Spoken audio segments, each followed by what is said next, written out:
Good evening, everybody. It's 9:30 on the East Coast, 6:30 on the West Coast. On a Monday, that must mean it's time for your weekly Clam DJ live stream.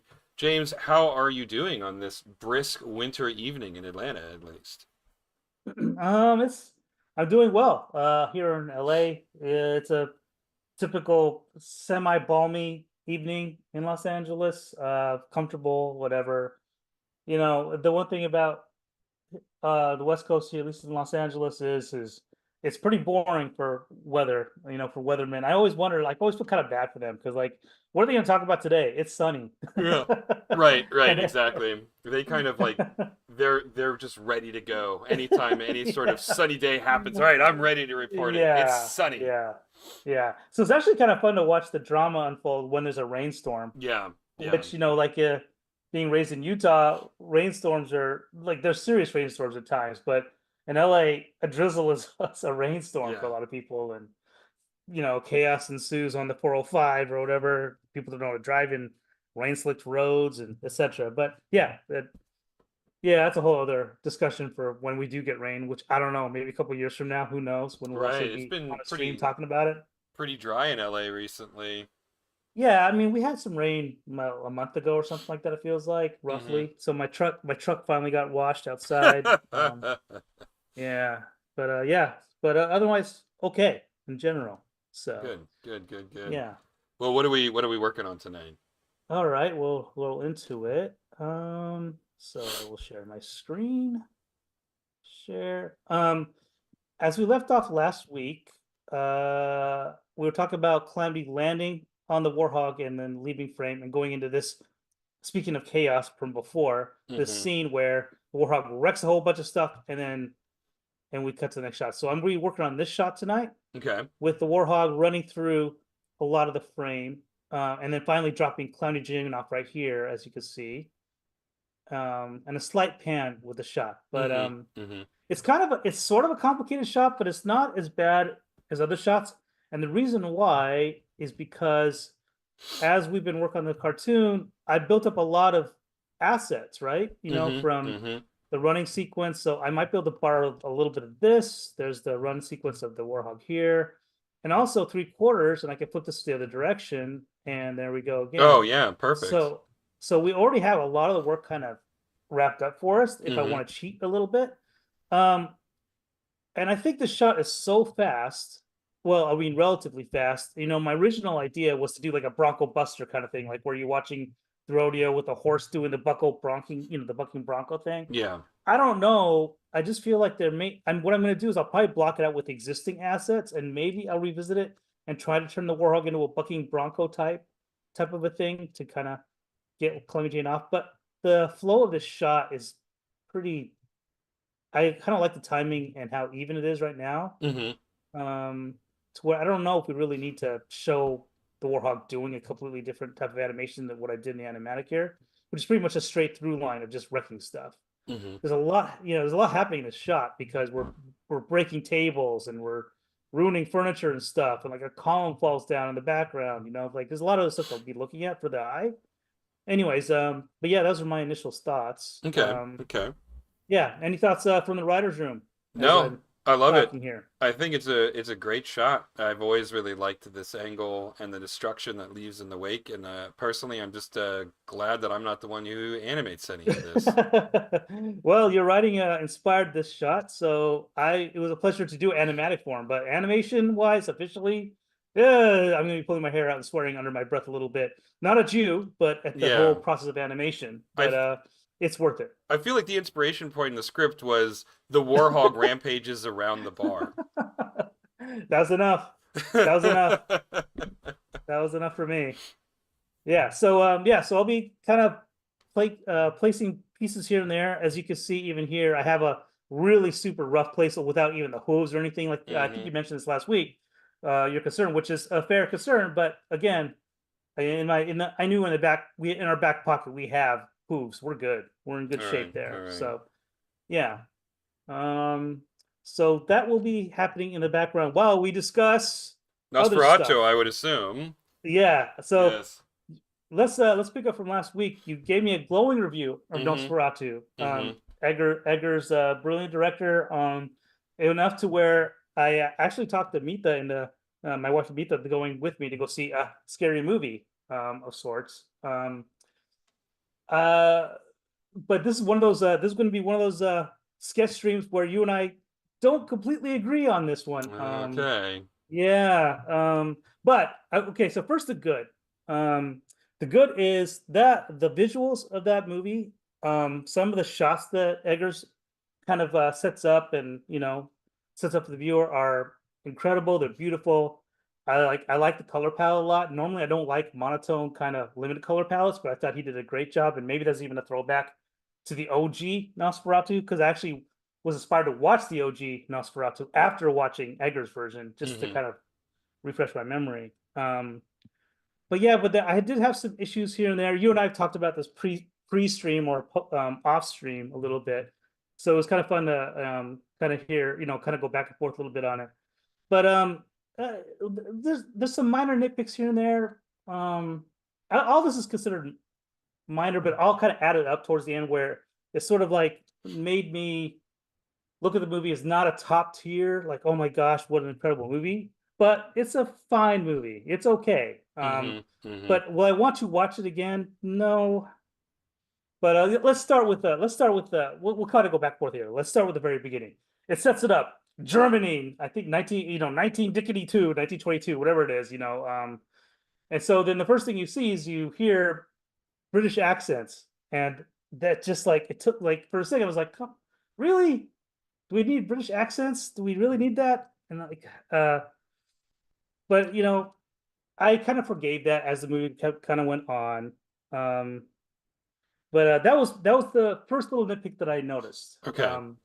Now I know you and we kind of talked about this part right off the bat. So if you want to chime in, by Yeah. all means. So that was a thing that I noticed as well, right off the Mhm. bat, right? Like, wait, are they supposed to be British or? And the answer Yeah. is they are supposed to be German, but in modern Hollywood, you're not allowed to do accents anymore. You're required Mhm. to speak in the language that it's supposed to be, or you do your regular accent. That's why all the British actors speak with a British accent. That's why Willem Dafoe speaks with his regular American accent. It's fallen out of favor to do accents in movies for better or worse. I think for the worse. Uh, Mhm. I think accents, if they're done well, if they're caricatures, then they're terrible, and it makes things goofy. But Mhm. if they're done well, in my opinion, it helps add a little bit of authenticity to it to my brain. Mhm. Whereas yes, they're speaking in English, but they're doing it in a German accent. Therefore, my brain, it's more okay. Um, but yeah, you in Hollywood they don't really do. They're not really allowed to do accents anymore, and And so so and so that's why everybody spoke in their native accent. It's just because that's just what the expectation is. That is what the culture of film is dictating right now. So I kind of like after you mentioned that, like like I was kind of I paused for a second, like, wait a second, is Hollywood really doing that or not? And then we kind of let it be. But then later on last night, I'll give you some examples of Hollywood doing stuff. I watched Star Wars Skeleton Crew. Hmm. In that show, I heard four different accents. I heard American accent, of course, Jude Law's British accent. There was a child actress who had a Russian accent, Hmm. and then we had a Scottish accent, all Hmm. within Star Wars right there. And then I kind of started thinking about this, but wait a second. I know I heard other accents before. I watched the Thunderbolts trailer, Hmm. and there we go. We have what's her name? Pugh, You I have think is Florence her name. Pugh doing a Russian Florence accent, Pugh doing and that. She does a Russian David accent, Harbour's doing a Russian and accent yeah, and too. he does a Russian accent. So right off the bat, Hollywood. So I kind of see what you're saying, but at the same time, Hollywood doesn't really. I don't know if they really know what they want to do when it comes to accents. And lastly, with Eggers, yes, he has British accents, but then as soon as we go to Nosferatu, he's got the Transylvanian Eastern European, Eastern yeah, Europe. yeah. So he's even breaking his. If that's really a rule, he's already broken it by doing a Romanian accent.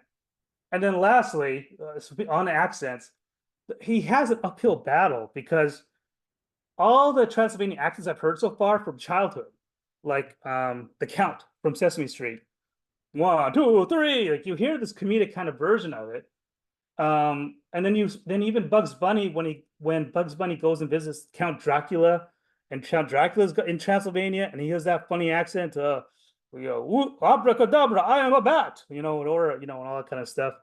And then the my favorite Transylvanian accent or East or Romanian accent is Nandor from What They Do in the Shadows. Mm-hmm. So as soon as we get to this accent, I my brain's already kind of on this whole different wavelength of comedy, sadly, Mm-hmm. Mm-hmm. where I can't. I I enjoy Skarsgård's version of the accent, but after a while, the comedic stuff kind of crept in. At first, I was like, "Oh man, this is he's terrorizing. He's for he's an imposing character." But just after a while, I just could not. Yeah, so there's a whole bunch of things with accents by itself that already kind of does this front loading for me, at least as a viewer. For the movie. But that's again, but the accents themselves were not the. It was just small little things Mm-hmm. that kind of kept piling up. The mustache thing, I think you and I could, we pretty much we were having a debate on this too. I just didn't understand why Nosferatu cared about his mustache so much. When he didn't care about hygiene anywhere else, but yet he would always keep that mustache groomed. It just kind of threw me off because again, I'm looking at his, Nosferatu, and I was expecting a different kind of Nosferatu, but I do, I do want to enjoy that Eggers was trying something different too. I mean, I totally get that. Like he had the Rusky hat on, for lack of better description. He had that cool outfit on, but as soon as you see him in light and you see the mustache, it kind of threw me off a little bit. It's like, ah. But on your side, I you yeah, loved it. I can safely say I thought it was great. And even if I didn't think it was great, it really would not have been something that even occurred to me Mm, as mm, being out of place. I think partially because Orlok is Eastern European and he does look mm. kind of like a Cossack, and Yeah. um, and so from the standpoint of his look of being in that region, it made sense. I also Hmm. really liked how grotesque the figure was. He wasn't Hmm. elegant. He wasn't delicate in any way, and that comes from sort of the original myths of vampires were actually sort of Hmm. more like Hmm. reanimated corpses, Hmm. and so he wanted to dive into that a little bit. Hmm. And Hmm. honestly, until you had mentioned the Nandor accent, it never even occurred to me. I was really just taken aback by the way he sort of purred or growled all of his Uh-huh. words, He and was I thought that great. was and I thought that was fantastic. Yeah, I And I, agree. I agree with you there. I thought he was terrific helping us helping right, introduce this version of Nosferatu to the audience, right. especially in Shadow. And again, this goes back to Edgar's brilliance. And this is where like I said, I was going back and forth. Like I love the composition of the shots, how Nosferatu was in Shadow, even during their first Mm-hmm. conversation and stuff like that. And then all you really could go on was the gravelly talking that he Mm-hmm. had, and he did add creepiness to the Nandor accent or whatever you want to call it, the Transylvanian accent, to where it was kind of like, oh, well, because the mystery was there for that. But again, as the movie kind of unfolded farther along, the scare was gone for me. Mm-hmm. Um, but I thought, I thought for what Skarsgård did with the character, I thought he was terrific. But yeah, the creep factor kind of wore off after a while on Yeah, that one. yeah. Yeah. But speaking more to Edgar's shots, my favorite shot in the whole movie. I mean, we're kind of well, we're not really spoiled. The movie's like over 100 years old. I mean, the basic story. So Right. The basic story is I think we're pretty well it's pretty established at much this point, yeah, and he's pretty consistent with the story. So there's not yeah, going to be any yeah, real twists or surprises in that regard. yeah, yeah, I think the ending is slightly different, maybe, yeah. but not dramatically so. The whole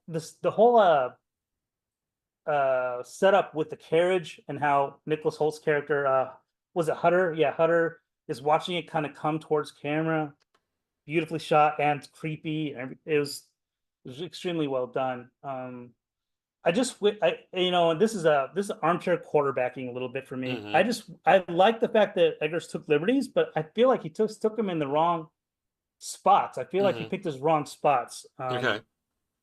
For example, like when he's talking to Hutter about legal documents. I am afraid I don't want to get sued by the legal. establishment in Germany. I want my legal team to be free of worrying about mortgages and divorce papers, and all kind of stuff that he was doing. Like I was like, at this point, I was thinking like, okay, I get that in the old version. Sure, there's some stuff you want to kind of sort of tie in with real world stuff, but this dude's a monster. Like he can do whatever the heck he wants. He doesn't have to worry about being sued or worrying about legal stuff. But you and I, we kind of went through this too a little bit, and it was I kind of see what you're coming from. But yeah, I'll let you chime in. But the legal stuff for me was like just distracting. I just felt like this guy's a badass. He doesn't have to worry about legal Yeah. stuff. It's interesting We the stuff that you found distracting in this because again, the mustache would never have occurred to me, and the legal stuff until you mentioned it to me never occurred to me. Um, yeah. but in as much as it is an element of the story, to me it was pretty clear why Hmm. that was still in the movie for two reasons.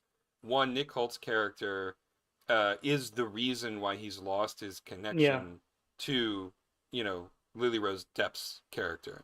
Her love for Nick Holt's character is, broke that connection.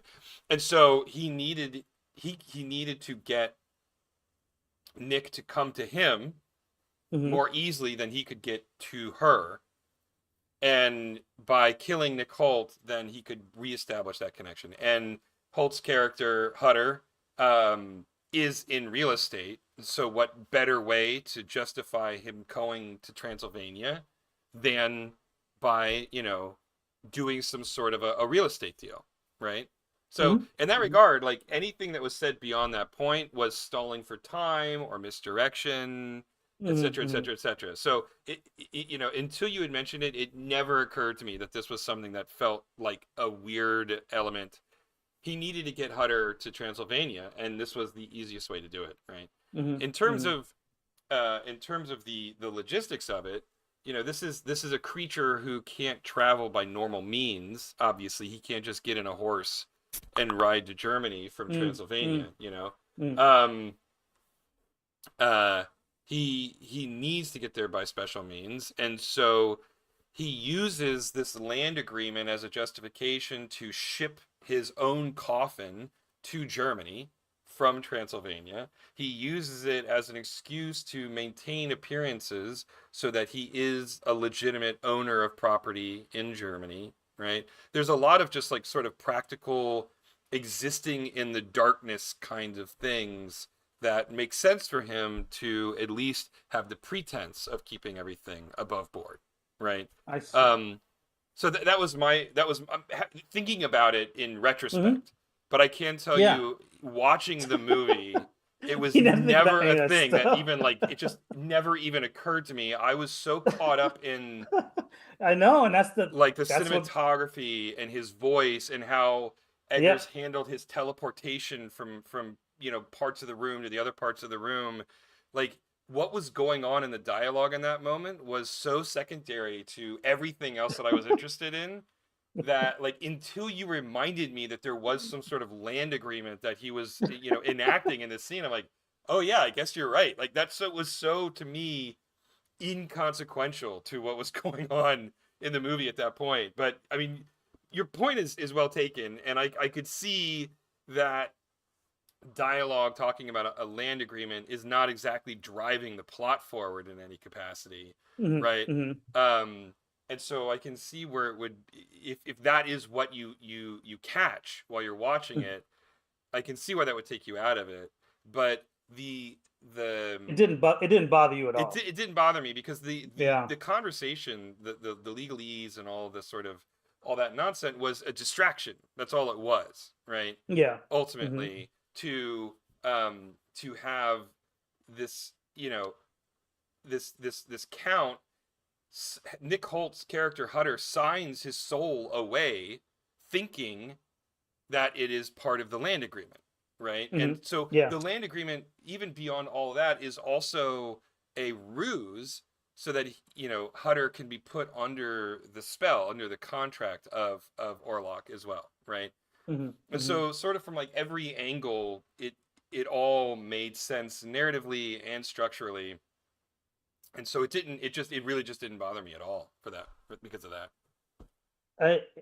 I I get that for the for the sake of the story, but then there's other things, and I don't know if this is necessarily Egger's fault, Yeah. although I don't remember seeing this actually in the original. But there was a point where Nosferatu has the ability just to turn off people's minds, make them go to sleep. He's all powerful. So if that's the case, he could command his equivalent to a FedEx driver that in Eastern Europe to take him anywhere he wants to go in the world by just using his romantic powers to do stuff. And we see it exemplified when he puts the lead shipman, I can't remember his character's name, to sleep while his family, while Nosferatu terrorizes the city. Hmm. And that's the thing that throws me off is like, so what is he? Is he really weak or is he really powerful? Because then you see moments where the shadow of his hand goes across the city to imply he's really powerful, but then he can't manage to get the carriage ride Uber to go to Germany without a landy. Like the and unfortunately for me, like I just Yeah, what's I great mean, you keyed you into yeah something that I feel like yeah 99% of viewers did not exactly. even I notice. know, I know, Yeah. and that's why I'm envious of you because you were able to enjoy the artistry of it, Right. whereas me, my brain kept getting in the way, Yeah. and I kept asking questions, and I didn't want to. I wanted to have the same Yeah. enthusiasm you had for the movie, and Yeah. I did only viscerally with shots. Hmm. But when it came to the logic, I kept asking, well, wait a second. If he could do this, why can't he do that? Kind of a thing. And it kept happening Yeah, I mean, over and over again for me, sadly. sure, Um, but I mean that and I think that that's fair, and everybody's what takes them out or keeps them in a movie is different person to person, right? Because like yeah, there's and I yeah, can't think of any examples off the top of my head, but there have been times where there's been movies that you've really loved, and I'm like, yep, nope, that was terrible. It was yeah, terrible, and I here's all the know, I reasons know. why, and you're like, Yeah, I didn't even yeah. notice that, and so you pointed it out to me. This, So yeah, it's funny. It's not exactly the same. I mean, the content's different, but this is the exact same pattern of debate that we had over Andor, for example, yeah, like right, where right, I right. was just getting caught up Yeah, in really really small, little different dinky things, stuff, right? and it would just, and then that was it. And I think going back to vampires as a trope, my OCD kicked in too much, Yeah, like where I needed to just like, oh, wait a yeah. second, Now I I don't know whether mean, that's actually a lore thing for vampires or not, but I'm OCD trying is to keep. actually a pretty common obsessive tendencies is a pretty common lore aspect of vampires. Yeah, Oh man, yeah. yeah. So I don't So like that idea at I'm all. just gonna But throw for this me, out yeah. here. The Sure. reason why you didn't like the movie is you were personally offended as a vampire yourself. Oh You thought the God, come representation on, was wrong. man. Now there's no need for insults here. Come on. But this is a secret. This is part of my secret reason why I enjoy the Castlevania series so much because I enjoy Hmm. killing Dracula. Out of all the Mm. monsters, I hate Dracula. I can't stand Mm. Dracula. I love Frankenstein. Wolfman is my favorite of all of them in that tier list of classic Hollywood Vampire monsters. monsters, yeah, or Hollywood monsters, yeah. Yeah, yeah, is it Universal Studios Well, monsters? I don't know who Universal owns it. owns them all now, but I don't know that Yeah. Universal produced them all originally. Mhm. So Wolfman's my favorite. I mean, Hmm. I just like the tragic story with him, but Dracula always wins. Like he's always the sexiest, and he's always the one that gets all the girls, and he always can get away no matter what. He always runs things. He's always the one bossing everybody else around. So my anti-authority tendencies, I don't like Hmm. Dracula. So when Okay. Castlevania came out, I finally got I got to get my all of my violent fantasies out of the way of getting rid of Dracula once and for all, with Hmm. Simon Hmm. Belmont. So yes, I am definitely on the side of the vampire hunters. And I could just as much as you uh could we say fanboy with Eggers, I am a fanboy of killing Dracula. So, there's a whole bunch of biases going on in our conversation tonight. It's all So fair. That's all very yeah, fair. I respect all of it. yeah.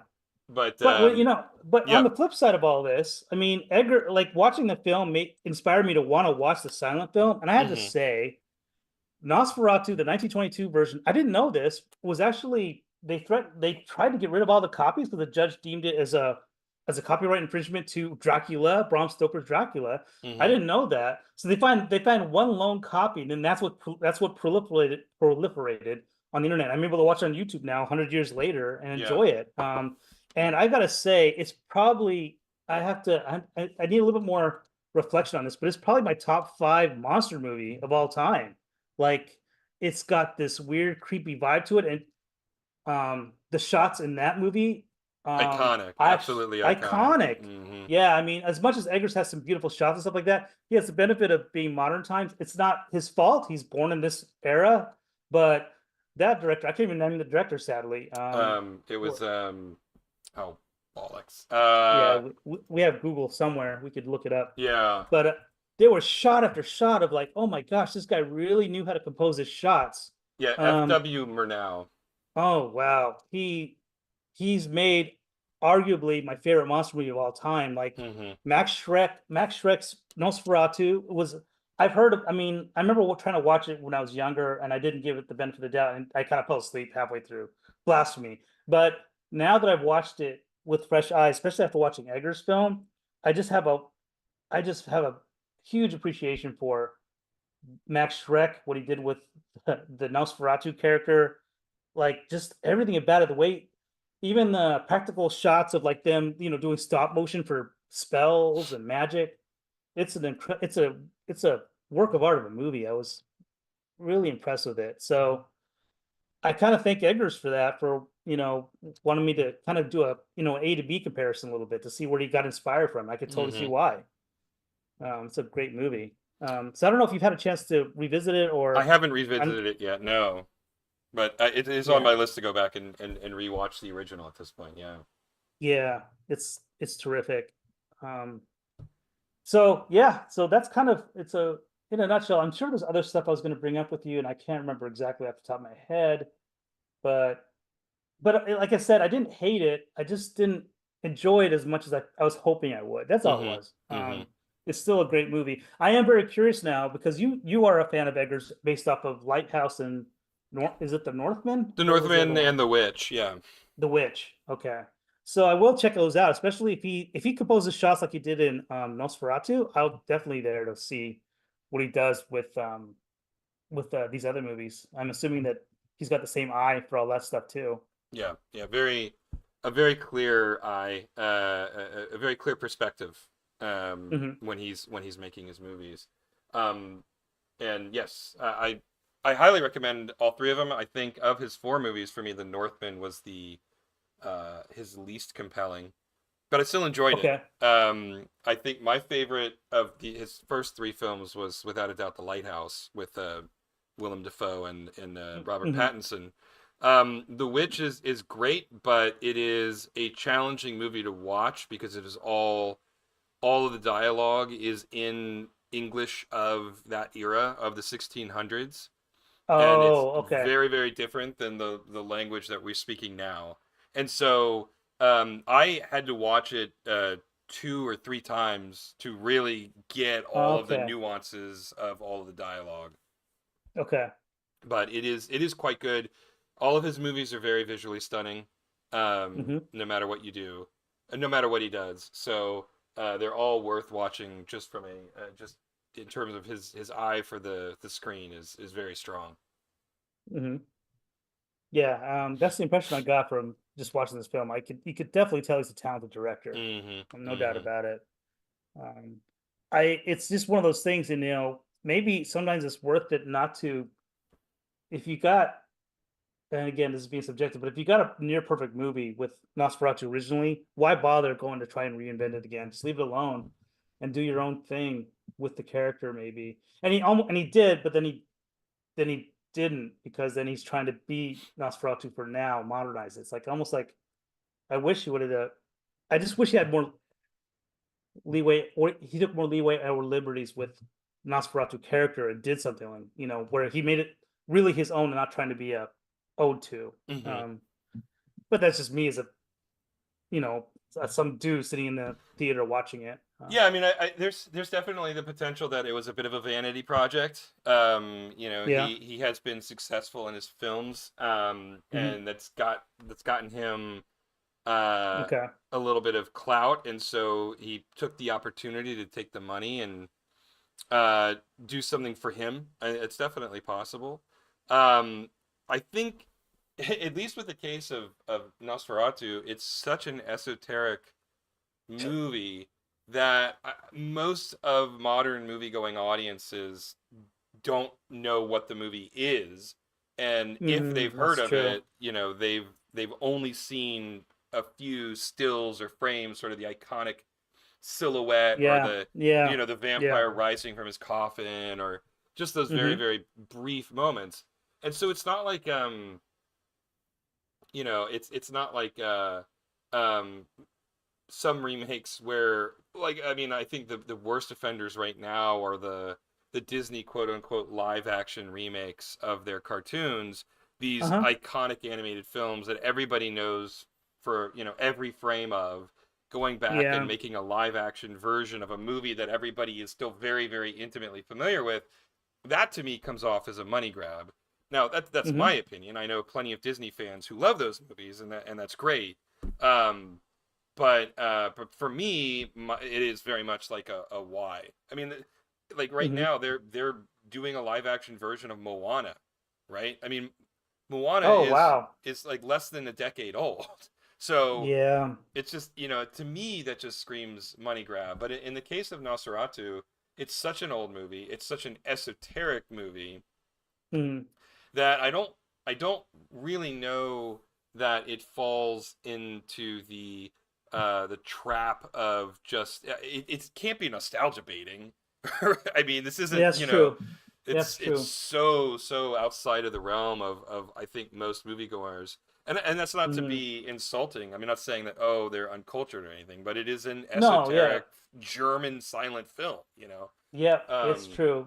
It's true. And it's 100 years old. I right, it's mean, 100 people have years old, over 100 years the old. Yeah. cast has long passed away. Yeah. Passed away. Rest in peace, all of them. At this point. Yeah. So yeah, that's absolutely true. So, Um.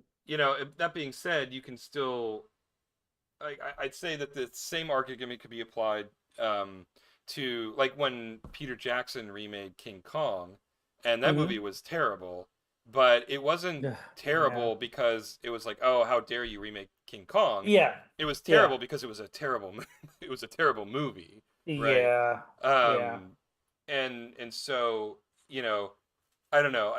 There's no conclusion there. I don't have an and then or and therefore, but Yeah. Yeah. um, Yeah. Yeah. I think that Nosferatu gets a little bit of a pass because just of the age and the sort of the small um, cultural impact the original film has on modern cinema culture.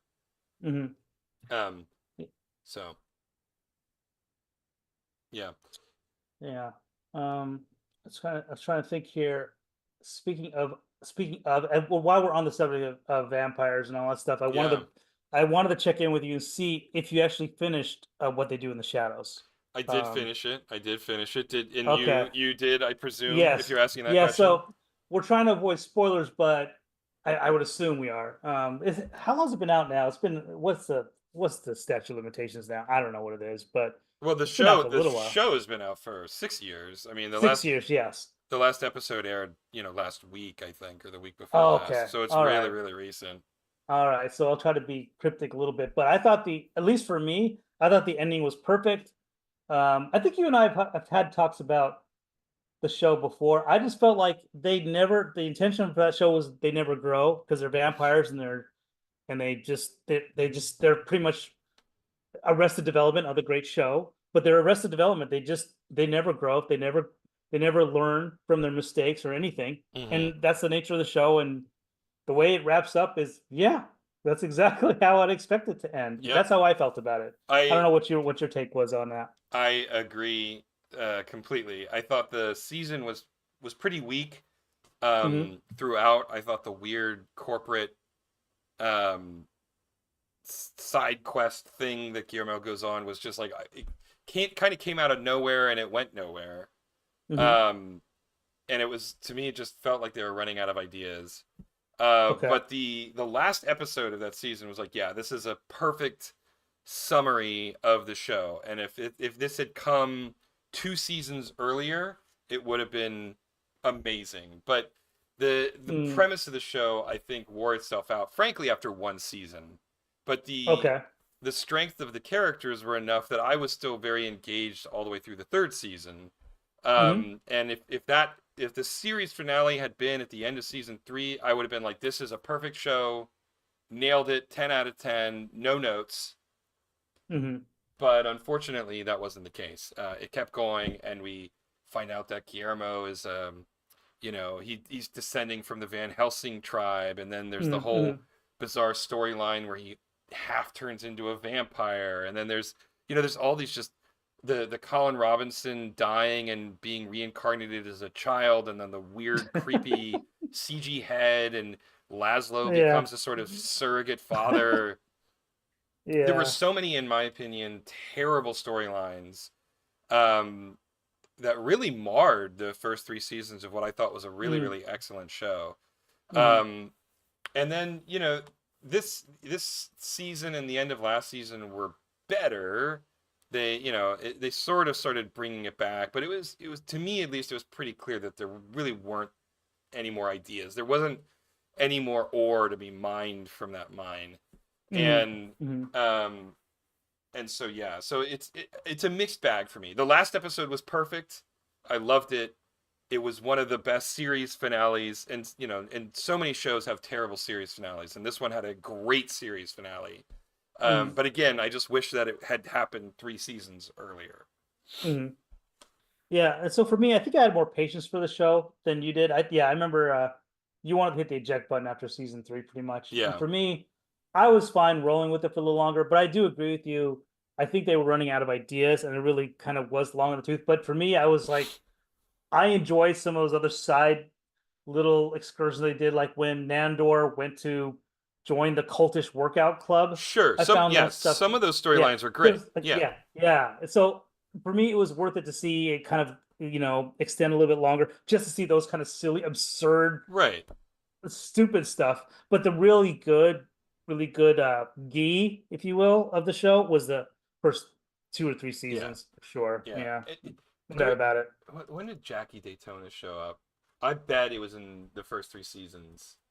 Which was who was Jackie To? Refresh my It memory. was Who's it Jackie was it Toton? was Laszlo's persona when he is being hunted by Mark Hamill's vampire, and he disappears, and he goes to Texas, and he becomes a bartender at a Texas bar, and his pseudonym is Oh my Jackie gosh. Daytona. Um, See, that type of stuff is so worth it to just to yeah, see what they come up with. and it was season Um, 2, right? So yeah, like, yeah. that was when they were just still had all these really clever, weird ideas that I was on board with. Um, and I also feel like Kristen Shaw got kind of short shrift in the last season. Oh, definitely. She was in almost every episode in the previous season, got her name in the opening credits even, and then this season she was in like 2 episodes, 3 episodes max. And So it's like, why do you have such an amazing comedic talent, and they just didn't know what to do with her in the last season, right? I felt like, I like Christian Shaw as well, but I felt like her role before getting top billing and being in the credits, intro credits, I felt like they were trying to shoehorn her in. I don't know whether her Mm-hmm. agent did that or, whatever. I just felt like she was a little bit like they had the perfect balance already with the cast. They, now that this season's been out, even adding the the monster in this one, Yeah, the Frankenstein monster, yeah. it was a little bit too, the house is getting too crowded. And then with Agreed, Kristen agreed. Shaw there, it was getting too crowded again. It's like, no, the base core group is all you need. Yeah, yeah, And then Shaw was a great device, a plot device to do that whole cult membership guild stuff and everything. And she was great for that. But it was almost too much sugar at that point. Like, no, we mm. don't. I myself wasn't. I wasn't like, I was kind of nonplussed whenever she was there every single week at a certain point. It's like, Yeah, why? yeah. I mean, That's how I felt about it. I have a bias. I love Christian Shaw. I love everything that she does, and Yeah, so sure. I will always prefer to have more Christian Shaw than less Christian Shaw. Uh huh. And so yeah, so I'm coming at it from a slightly different perspective, and so Yeah. I was kind of bummed that she didn't show up more in the last season. But you are right. The cast got pretty crowded by the end, and another character, Doug Jones, playing the Baron. right? Hmm. He was a Yep. great short, cameo, and then he starts becoming a bigger character who's in at least Yeah. like one episode a season, sometimes more. Yeah. And it's great. I love Doug Jones. I'm always happy to see him on screen. But yeah, again, yeah, it's same thing with what you're saying. It started to get pretty crowded in the house. Yeah. Yeah, and then you kind of lose like Christian Saul's character and Doug Jones' character. Like they're special, like they're an event type of a Right. character. Right. The more Right. you see them, the less impact they have on the story after a while. Like where they're not, it's not cool to see them again. Because now they're just a neighbor and you see them every day, kind of a thing. It's not exactly the same. But yeah, I mean that could just be yeah. But yeah, Christian Saul's a was super talented. She's really funny. I enjoy her stuff too. I felt like at a certain point in this season, like they were just writing lines to have lines for Yeah. actors on Yep. screen, I agree. to justify them standing there because you can't just have them standing there and not saying anything Yeah, I at a agree. certain I mean, point. like I thought the weirdest turn in the whole season was when Colin Robinson, he has no reason to go to the office where Guillermo's working. Like no one really does, but he has Yeah, the least reason. And he yeah. ends up beating Guillermo up for no. It was like it just came out of It's kind of weird. nowhere. It was kind of out of nowhere. Yeah, I And yeah, yeah I kind of found that funny in a way, but it was weird too. It's like yeah, he's never had a violent bone in his body, and the whole point of his character is he does everything through passive stuff, passive aggressive. exactly, exactly. Yeah. But like, okay, as a writer though, is it kind of fun to kind of just completely flip the head and like reveal that he has a super violent side that he just holds back? Like, like how did you feel about that? I didn't like it because they did this already. They did that storyline Yeah. already. They revealed that when Colin Robinson grows his hair out, um, Oh he yeah. gets really, really aggressive and really violent. So they had already gone down this road before. And he was his same bald self in this scene. So where the aggression came from, I mean, there was precedent Yeah. for it. Yeah, he has been violent in the past, but it just, Hmm. there was context for it in the previous times that we saw it, and in this one, Hmm. it was just like it felt like exactly what you were saying. They were writing lines for characters to have lines at this point. Yeah. There was a moment where I enjoyed Colin Robinson getting really into being a soldier.